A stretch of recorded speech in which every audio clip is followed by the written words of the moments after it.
पकड़ के 2-4 दिन भी नहीं रख सकते। ये संसार का स्वभाव छूटेगा। ये स्थिति है। परसों एक सज्जन आए थे हमारे पास, उनके 4 लड़के हैं, तो 3 का ब्याह तो उन्होंने अपनी पसंद से किया, माता पिता ने अपनी पसंद से किया, और एक ने अपनी पसंद से ब्याह किया। तो जिसने अपनी पसंद से ब्याह किया है, लव मैरिज किया है और रजिस्ट्री ब्याह हुआ है, क्या बोलते हैं, सिविल, उसका तो हो गया तलाक। अब 4 बरस से बेचारा अकेला ही है, विधुर है।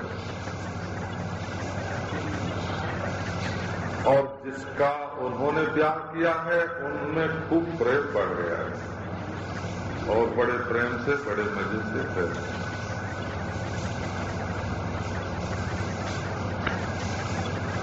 ये हम वैराग्य की बात आपको बता रहे हैं, ब्याह की बात नहीं सुना रहे हैं।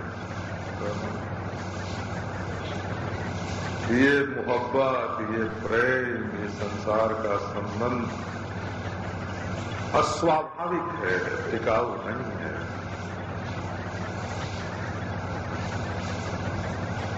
अब कहो तो हम एक गोंगापंथी, दकियानूसी बात जैसे लोग जिसको बोलते हैं ना, हम तो उसको सनातन धर्म मानते हैं, पर दूसरे लोग उसको दकियानूसी, गोंगापंथी, ओल्ड फैशन की बात मानते हैं।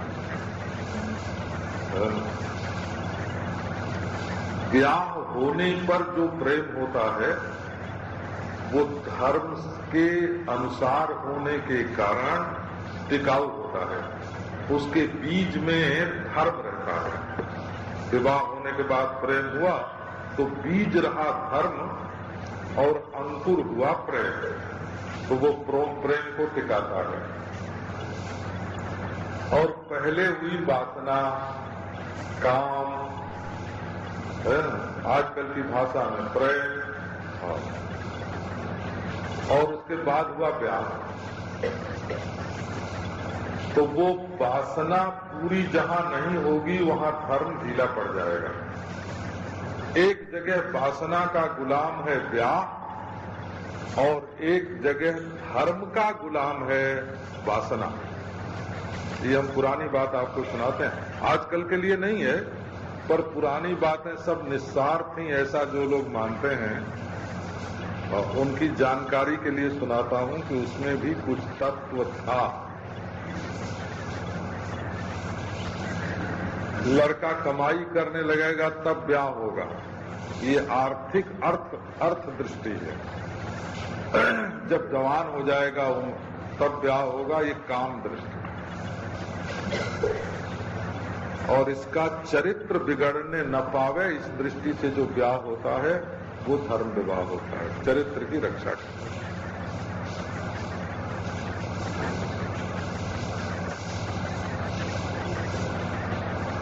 तो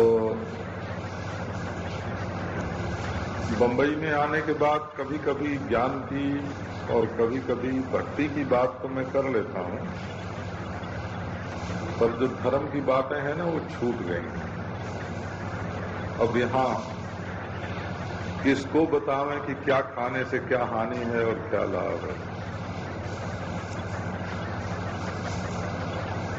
तो ये आप समझिए कि वेदांत की साधना वही है जो अपने स्वभाव का उन्मेष है, सच्चे स्वभाव का।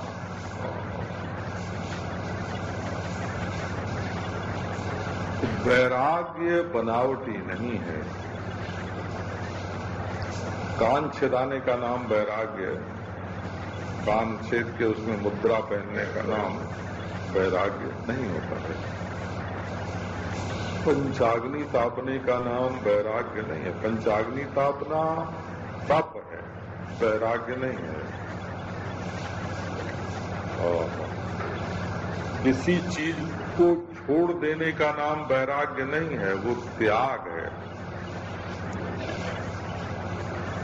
ये तप और त्याग बाहरी होते हैं और वैराग्य अंतरंग होता है। वैराग्य मन में होता है। तो जब तक अज्ञान है तब तक वो अभ्यास जन्य वृत्ति है, और जब आंख खुल गई, विवेक की दृष्टि जागृत हो गई, तो आप देखेंगे कि हमारी आंखें विरक्त हैं। कितनों को देखा और छोड़ दिया। हमारे कान विरक्त हैं, कितनों को सुना और छोड़ दिया। ज्ञान चाहे कहीं भी रहेगा तो वो विरक्त ही रहेगा, असंग ही रहेगा। ज्ञान यदि संगवान हो जाए तो वो ज्ञान नहीं रहेगा, आसक्ति हो जाएगी, वासना हो जाएगी। तो ये फिर मैं सुनाता हूं एक मौलिक बात आपको कि सचमुच आप बड़े वैराग्यवान हैं। आप वैराग्यवान। आपने कितने नोट के बंडल छोड़े हैं, कितने हीरा मोती छोड़े हैं, कितने जेवर पहन के उनको तोड़वा दिया है हो। लेकिन इसकी डिजाइन अब पुरानी पड़ गई। सुनारों को इसी में तो फायदा होता है कि जेवर तोड़वा के उनकी डिजाइन बदलते रहो, इसी में सुनारों का फायदा है। पर आपने कितने जेवरों से प्रेम किया और छोड़ दिया, कितनी साड़ियों से और कमीजों से प्रेम किया। वो तांजे, मलमल, अद्धी, आजकल उनका नाम ही नहीं सुनने को मिलता है। आप लोग जानते हैं कि नहीं? ये कपड़ों के नाम है।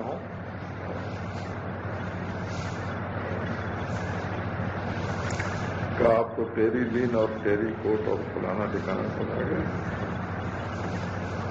आपने खादी से कितना प्रेम किया और छोड़ दिया।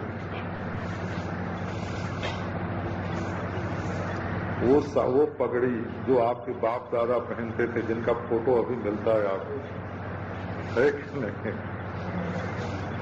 वो बड़ी बड़ी पगड़ी मारवाड़ियों के घर में, गुजरातियों के घर में, भाटियों के घर में, सिंधियों के घर में जो बाप दादों की पुरानी पोशाक है वो कहाँ गई? स्त्रियों की पुरानी वो 40 गज का लहंगा कहाँ है? तो कितनी पोशाकों से आपने प्रेम किया और छोड़ दिया, और आप वैराग्य ही करते गए, विरक्त ही रहे, परंतु अपने को नहीं समझा कि मैं असंग हूं, मैं विरक्त हूं, मेरे अंतःकरण में वैराग्य है। आपने अपनी आंख नहीं समझी, रूप समझा। आपने अपना दिल नहीं समझा, दुनिया का रूप समझा। कहाँ आप फंसे? कहीं नहीं फंसे।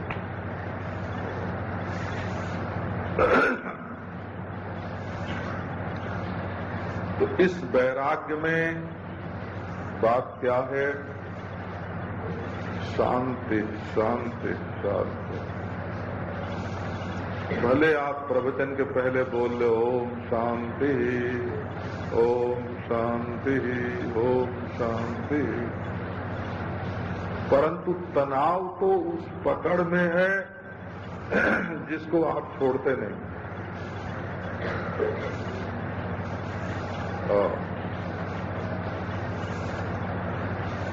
छोड़ना पड़ेगा।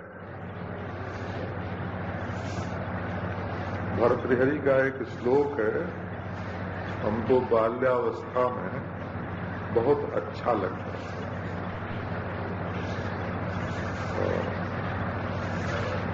वयम जेभ्यो जाता चिर परिगताये वो खलुते। हम जिनसे पैदा हुए थे बहुत दिन हो गए, वो चले गए। समम जयी समृद्धा स्मरण पदवीं देवी गमिता। जिनके साथ हम बड़े हुए खेल खेल के, अब उनकी कभी कभी याद आया करती। इदानीमेते स्मः प्रतिदिवसमासन्न पतना।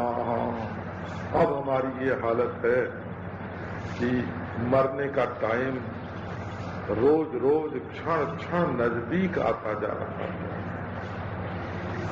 इदानीमेते स्मः प्रतिदिवसमासन्न पतना गतास्तुल्यावस्थाम् सिकतिल नदी तीर तरुभिः। जैसे नदी के किनारे कोई पेड़ खड़ा हो, अब लहर आई और गिरा, अब लहर आई और गिरा, जैसी उसकी हालत होती है वैसी हमारी हालत है।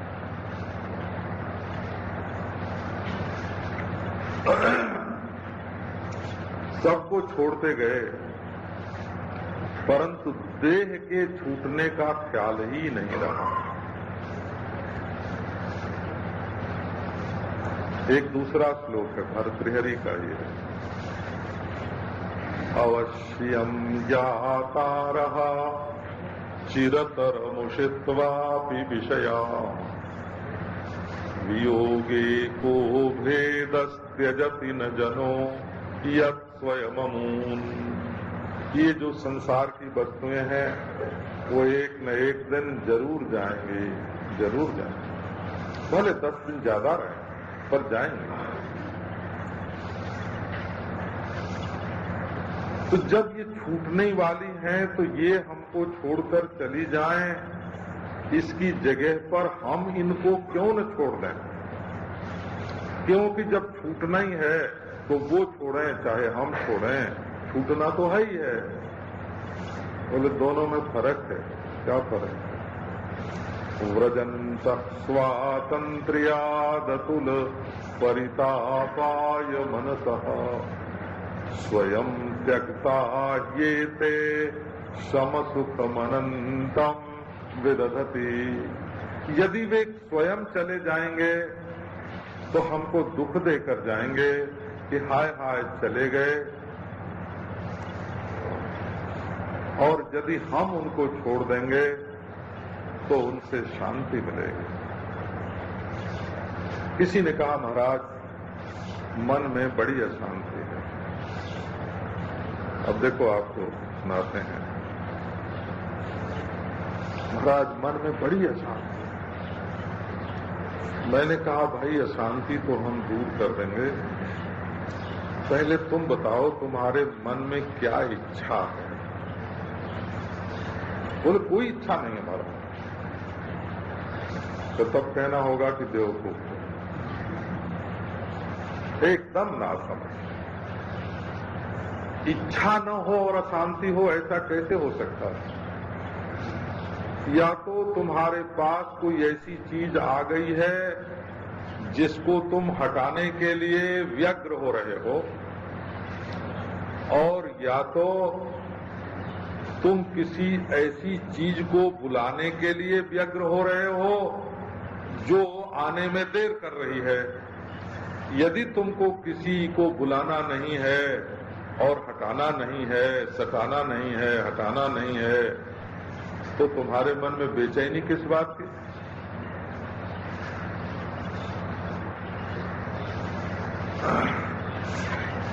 लो, बेचैनी का कारण है मन में प्रबल इच्छाओं का होना। यदि आप उनको तो रखना चाहते हैं और शांति चाहते हैं तो है कि नहीं? हम एक सज्जन से लक्कौंदी पढ़ते थे तो हर बात में बोलते थे है कि नहीं, ऐसे बोलते। एक पंडित से पढ़ते थे तो बोलते थे ओल्यो, ओल्यो।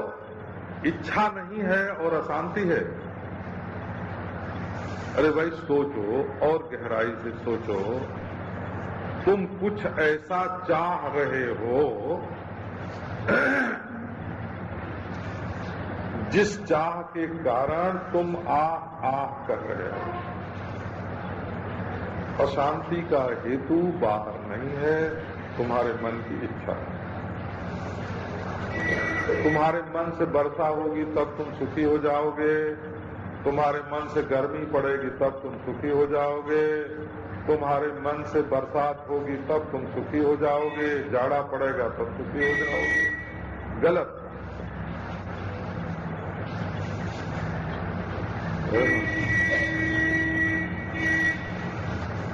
ये तुम्हारे मन से जाड़ा, गर्मी, बरसात कभी नहीं होगी।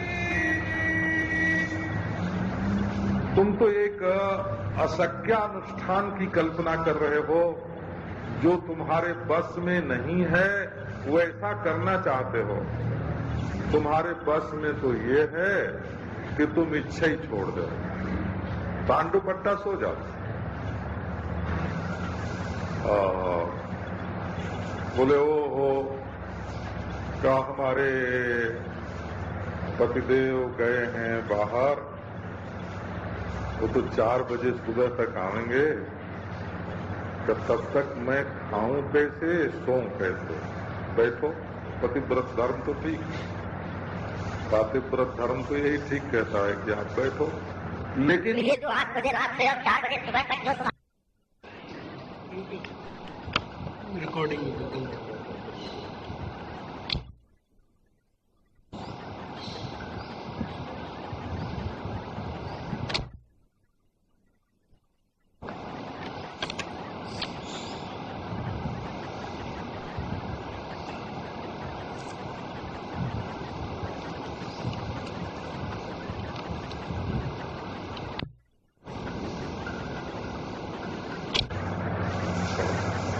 फिर पति के काम के भी नहीं रहोगे।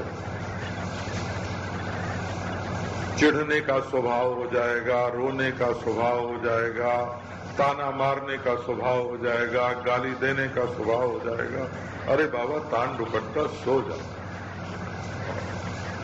मौत से। हम पातिव्रत धर्म की शिक्षा आपको नहीं दे रहे हैं, आपके मन में सुख शांति आ जाए इसकी शिक्षा दे रहे हैं। तो उन्होंने हमको ये नहीं दिया, उन्होंने हमको ये नहीं दिया, तो तुम ये निश्चय करो कि वो देंगे तब भी हम नहीं लेंगे। देखो तुमको शांति आ जाए। तो समग्र दुखों का मूल है ना, समग्र दुखों का मूल तुम्हारी इच्छाएं हैं, तुम्हारी कामनाएं हैं। और क्रोध तो तभी आता है जब तुम्हारी इच्छा पूरी नहीं होती।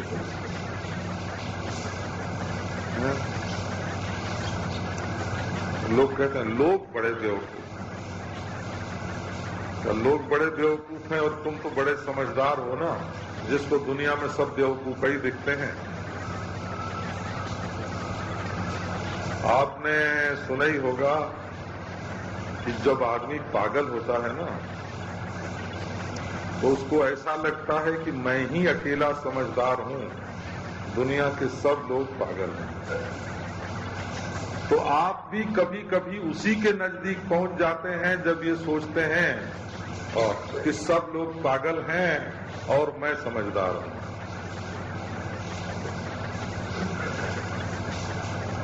तो नारायण, अशांति का हेतु क्या है? जब तक आप दुनिया से बेख्वाहिश और बेपरवाह होके नहीं रहने लगोगे, तब तक कैसे तुम्हारा मन शांत रहेगा और अपने स्वरूप में स्थित होगा?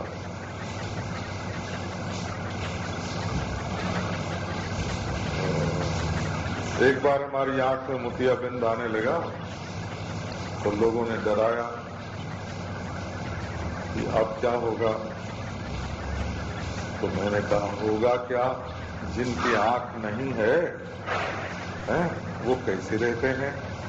और हमारे बड़े महाराज हैं स्वामी गंगेश्वरानंद जी महाराज, वो कैसे रहते हैं? बड़े आनंद में रहते हैं, उनको तो आंख की कोई फिक्र नहीं है। स्वामी शरणानंद जी महाराज हैं, उनको कोई आंख की फिक्र नहीं है। आंख होने से ही आदमी सुखी रहता है, बिना आंख का सुखी नहीं रहता है। वो तो आंख न हो, कमजोर हो और देखने की इच्छा हो, पढ़ने की इच्छा हो, लिखने की इच्छा हो, तब वो दुखी है। नहीं तो महाराज 4 जने उसको पकड़ के ले चलेंगे जो कभी सेवा नहीं करते थे, तो वो भी सेवा करेंगे, वो तो बड़े सुख की बात हो जाएगी, हैं?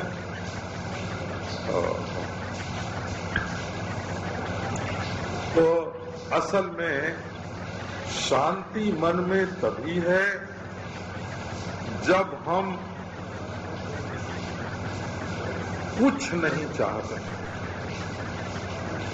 और अपनी पूर्णता में कुछ चाहना गड़बड़ है और कुछ भी न चाहना ये सहज स्वभाव है। अच्छा आप बताओ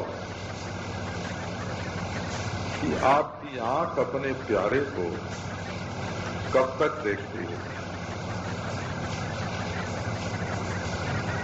फिर तो अपने प्यारे को देखे बिना दुनिया ही देखनी पड़ती है ना। जब सोते हो तब आंख बंद रखते हो, जब चलते हो, जब धरती देखते हो, रात होती है तो आसमान देखते हो। अच्छा मतलब की बात कितनी देर देखते हो? असल में अपने जीवन में आंखों से देखने का जितना मजा है उतना ही मजा आंखों से दुनिया न देखने का भी है। तो लो तराजू पर 6 घंटे का सोना है, आंख बंद करके बैठना है, सोचते समय कुछ न देखना है। ये तो जितनी देर कृष्ण पक्ष है उतनी देर का ही शुक्ल पक्ष होता है। तो आपको खुली आंख का तो मजा आता है और बंद आंख का नहीं आता है। ये आपके जीवन में एकांगीपना आ गया है, एकांगीपना। अच्छा आपका हाथ कितनी देर काम करता है? 12 घंटे मशीन चलाते हैं कि नहीं? 8 घंटे चलाते हैं? कहा 8 घंटे तो चलाते हैं। कहा अच्छा 8 घंटे मशीन चलाते हैं तो 16 घंटे आपके हाथ क्या करते हैं? हाथों का चलना जैसे आपके लिए हितकारी है वैसे हाथों का बंद रहना भी हितकारी है। तो चलने वाले सुख को तो आपने समझ लिया है और बंद वाले सुख को नहीं समझा है। यही दुख है। अच्छा आपके पांव कई घंटे चलते हैं? हिसाब है कुछ? अरे ऐसी बात है दुनिया में। 24 घंटे में से कई घंटे आपके पांव चलते रहते हैं। तो बोले हमको जब पांव नहीं चलेंगे तो हाय हाय कैसे रहेंगे?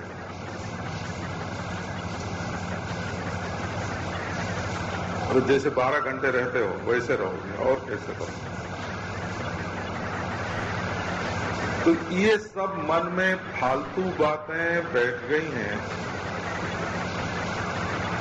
जो भी लोग चाहते हैं कि दुनिया भूल जाए और तुम चाहते हो कि दुनिया की याद हमको बनी रहे। लो अब यही इच्छा तुमको दुख देती है। हमने एक महात्मा से पूछा, जरा अंधे होने लगे थे हो, उनकी आंख कमजोर पड़ने लगी। तो मैंने उनसे पूछा कि महाराज आप तो अकेले रहते हैं, बिना आंख के कैसे आपका काम चलेगा, कैसे रहेंगे? तो क्या बोलते हैं आपको उनकी बात सुनाऊं मैं? है? वो बोले कि अरे भाई दुनिया दिखे नहीं, इसके लिए तो 3-3 घंटे आंख बंद करके बैठता हूं। जबरदस्ती 3-3 घंटे आंख बंद करके बैठता हूं कि दुनिया न दिखे। यदि भगवान 24 घंटे के लिए दुनिया दिखना बंद कर दे तो ये तो उसकी बड़ी कृपा होगी। ये अपने मन में जो बेकली है ना, घबराहट है, जो डर है, वो बिल्कुल झूठा है।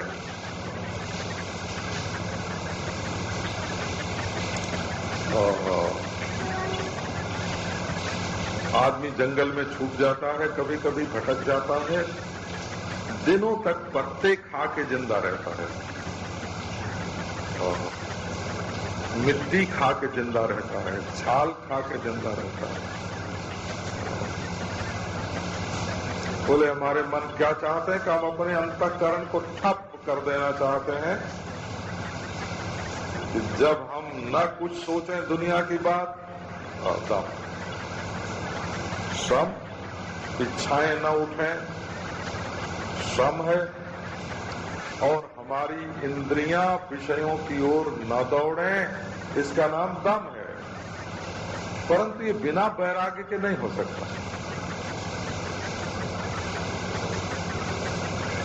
मैंने आप लोगों को कई बार सुनाया होगा, मैं सन 26 में पहले वृंदावन आया था, सन 26 में। तो उस समय जगतगंजी जूता पहनता था बनारस से,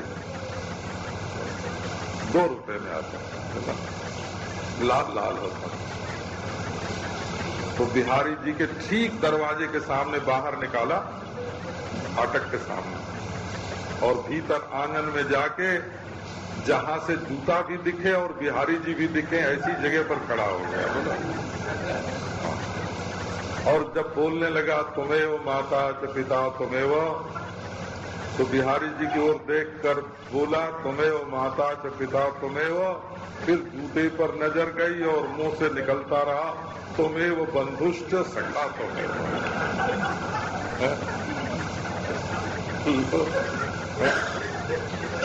आप चाहते हैं शांति, सम चाहते हैं, दम चाहते हैं,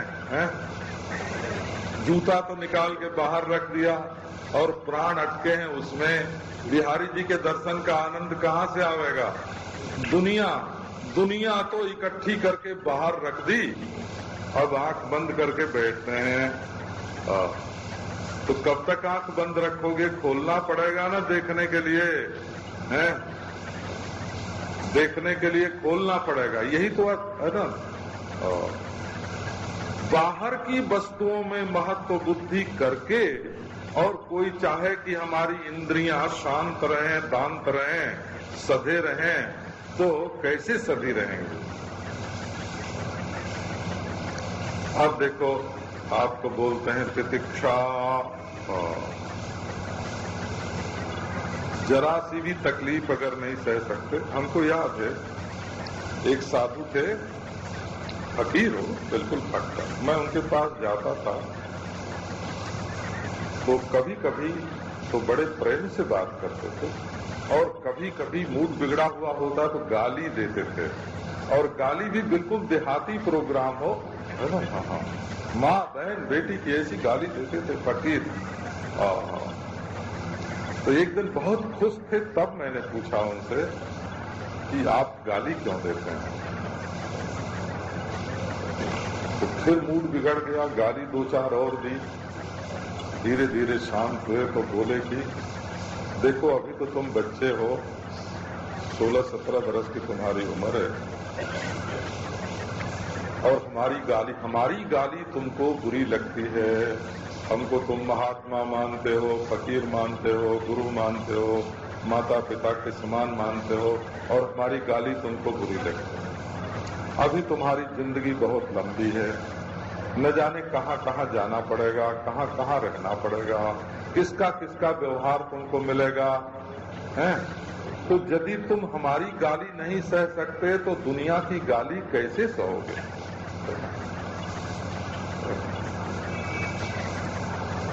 अरे भाई, बर्दाश्त करने की भी तो आदत होनी चाहिए। जिसको बर्दाश्त करने की आदत नहीं है, वो दुनिया में कोई सिद्धि, कोई सफलता प्राप्त नहीं कर सकता। बिना तकलीफ उठाए पीडोद्भवा सिद्धयः, बिना तकलीफ उठाए कोई सिद्धि मिलती है। पीडोद्भवा सिद्धयः, सिद्धि का उदय पीड़ा से होता है, पीड़ा से। जो तकलीफ सहता है, बर्दाश्त करता है, उसको सिद्धि मिलती है। भूख सह लो, भोजन की सिद्धि मिलेगी। गाली सह लो, तारीफ मिलेगी।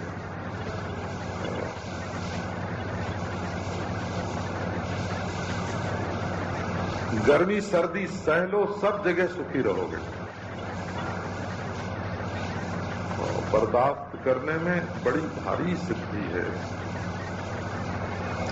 आदमी अपने मन को महत्व देता है, वो गुरुमुख नहीं है, मनमुख है। महात्मा को महत्व नहीं देता है, अपने यार दोस्त को महत्व देता है, तो संसारी है। तो भाई मेरे, प्रतीक्षा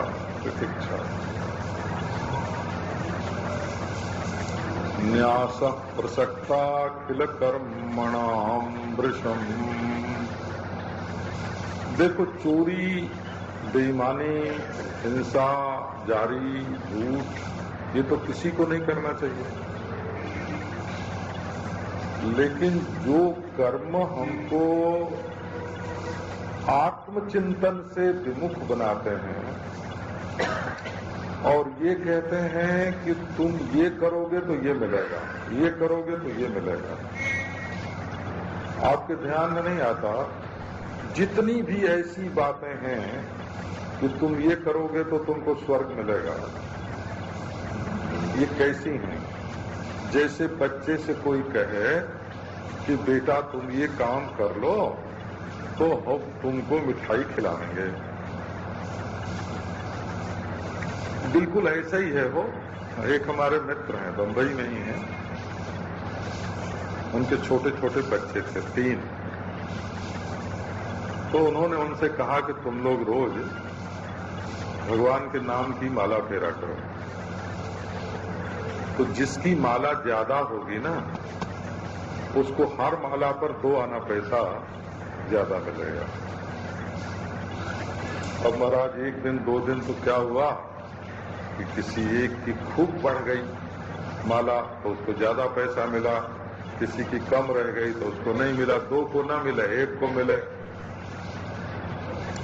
तो उन सबों ने आपस में सलाह की कि ऐसे तो भाई ठीक नहीं बनता है, आओ एक दिन हमारी बढ़े, एक दिन तुम्हारी बढ़े, एक दिन तुम्हारी बढ़े, है ना। अब वो पैसा लेने के लिए महाराज आपस में सलाह करके, आपस में सलाह करके माला एक बढ़ा लेता एक दिन, तो दूसरा दूसरे दिन, तो तीसरा। अब तो माँ बाप को समझ में आ गया, अब महाराज माला फेरेंगे तो पैसा मिलेगा।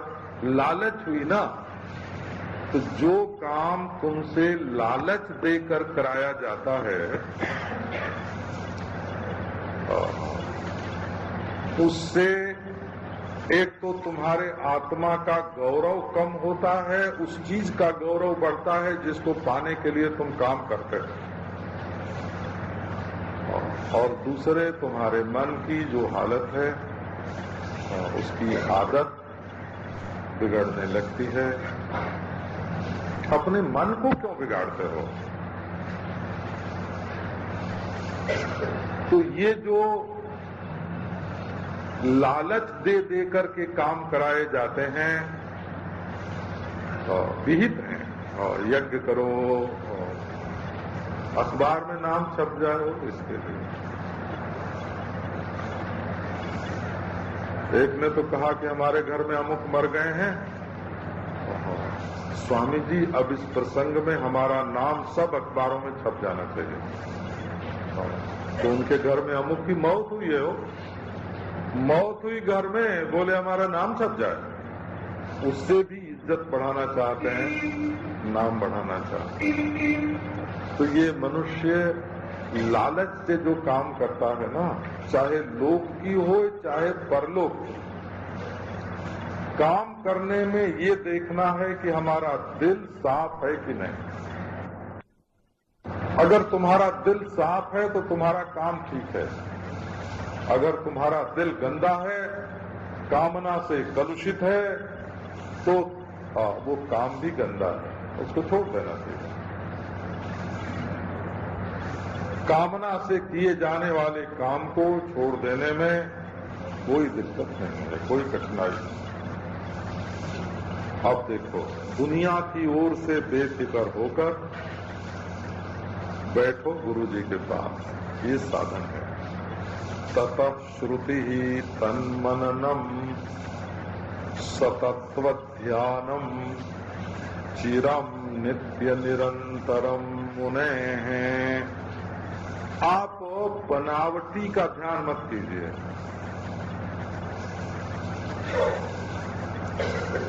तो बर्फ का ध्यान करें कि मोती का?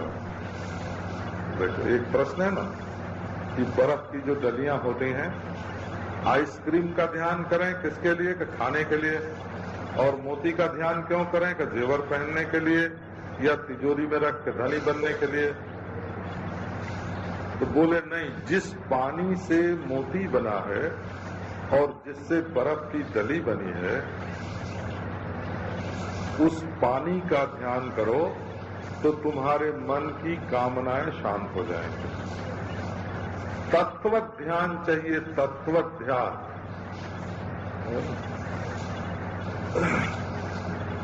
सोने से बने भस्म का ध्यान करोगे दवा के लिए, और जेवर का ध्यान करोगे पहनने के लिए, और ज्यादा सोना इकट्ठा करोगे अपने धनी बनने के लिए।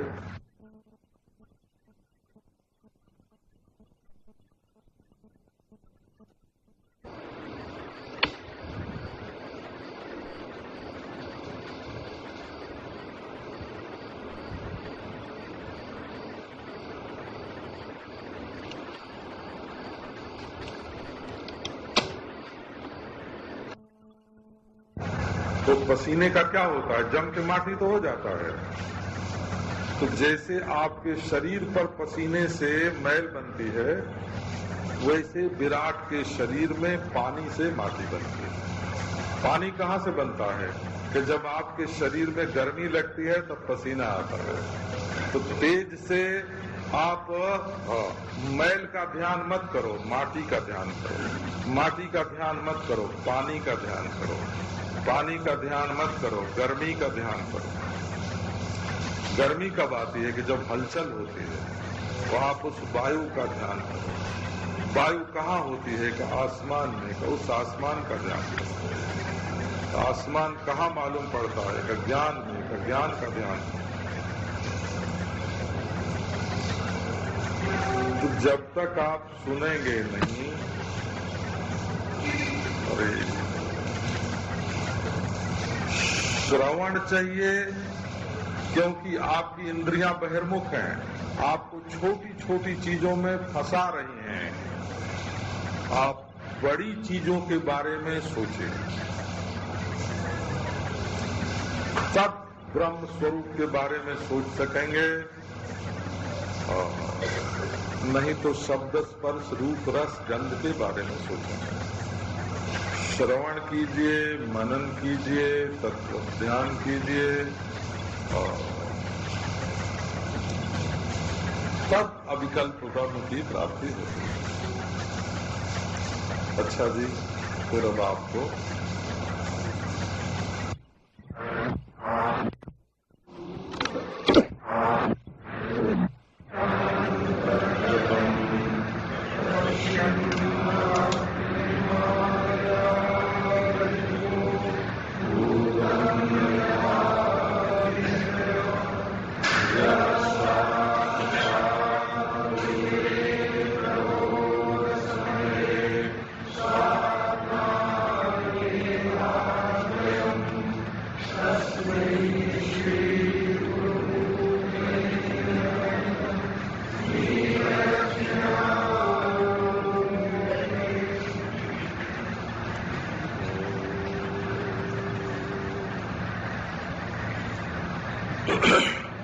भक्ति श्रद्धैकमूला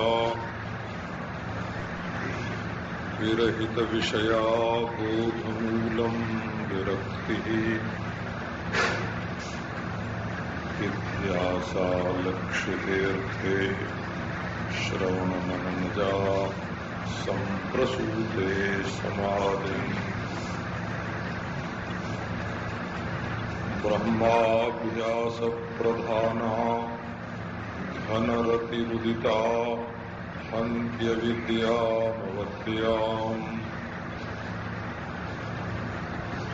श्री पूर्णानंद तीर्थे वचसि वयमि निर्भरं मज्जिदास्मा।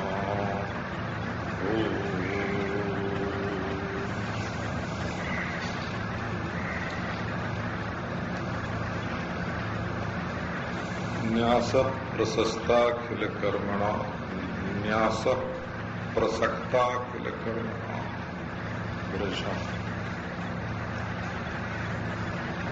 ये कहते हैं कि जब आपको वेदांत श्रवण करना हो, जो शास्त्रीय कर्म विस्तार आपको प्राप्त है,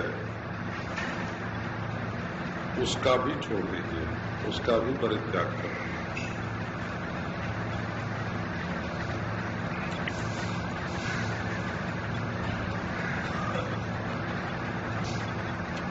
आप पहले एक बात पर ध्यान दें, जब भौतिक अनुसंधान करते हैं तो हमको इसका क्या परिणाम प्राप्त हो ये मालूम नहीं रहता है। जो कुछ भी मिले हम उसको ढूंढते हुए पाते हुए आगे बढ़ते जाएं।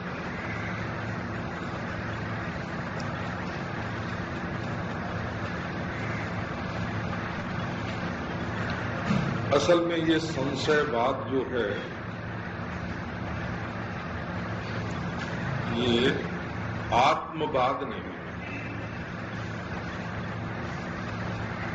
ईश्वरवाद में संशय के लिए स्थान है, भूत भौतिकवाद में संशय के लिए स्थान है, लेकिन स्वयं स्वरूप के निश्चय में प्रकार में संशय है, सत्ता में संशय नहीं है। मानो कैसा है ये संशय तो हो सकता है, परंतु है कि नहीं ये संशय नहीं हो सकता। संशय का तो ढंग हो गया, ऐसा है कि वैसा है, ये संशय प्रकारगत संशय है, कैसा है, और है कि नहीं ये स्वरूपगत संशय है। तो आत्मा में स्वरूपगत संशय नहीं होता है कि है कि नहीं, प्रकारगत संशय होता है कि सगुण है कि निर्गुण है, करता है कि अकर्ता है, भोगता है कि अभोगता है, इसमें कोई शंका नहीं। ये संशय में भी अंतर होता है।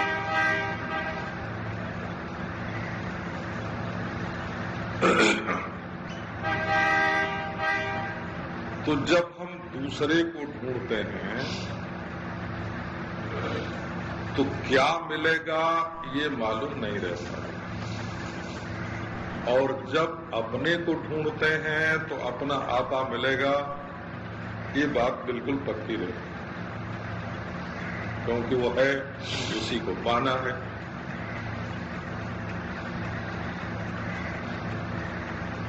अच्छा जी, तो अब दूसरी बात देखो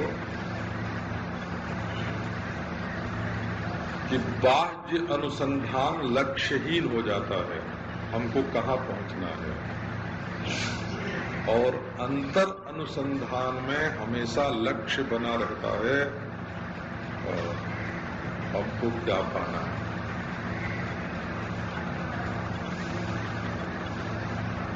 अब एक आदमी चला रहा है मोटर और उसको मालूम नहीं है कि कहाँ जाना है,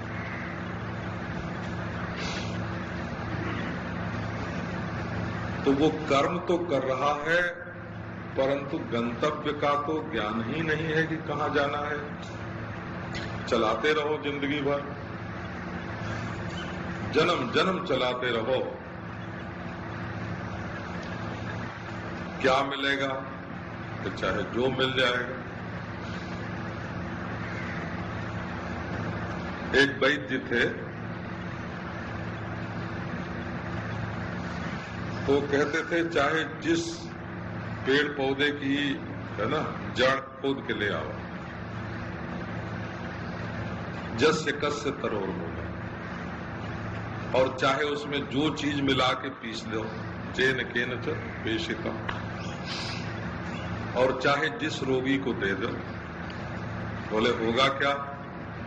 जद्वा तद्वा भविष्यति, चाहे जो हो जाए। है? तो ये जो बाह्य अनुसंधान है, इसमें हमको क्या नतीजा निकलेगा? खुदाई करते हैं, तेल मिलेगा कि नहीं मालूम नहीं। अब कोई मोटर चलावे और कहाँ पहुंचना है ये मालूम ना हो,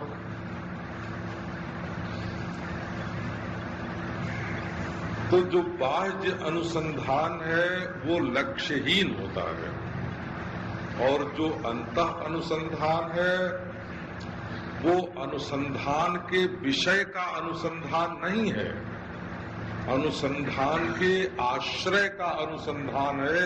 ये अनुसंधान किसमें हो रहा है, किससे हो रहा है, उसको ढूंढना है। अब देखो एक बात,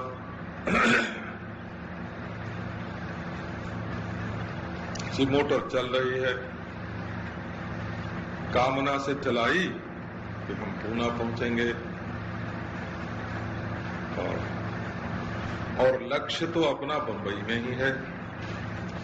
तो लक्ष्य हो बंबई में और पूना पहुंचने के लिए मोटर चलावे तो गलत होगा ना। कैसे जिसके मन में अकाम पद में तो स्थित होने की इच्छा है और काम में कर्म करते जा रहे हैं, हमको स्वर्ग मिले, हमको वैकुंठ मिले, तो कर्म तो कर रहे हैं काम में, तो उससे उनकी गति तो होगी बाह्य पदार्थ की ओर, स्थूल की ओर, दूसरे की ओर।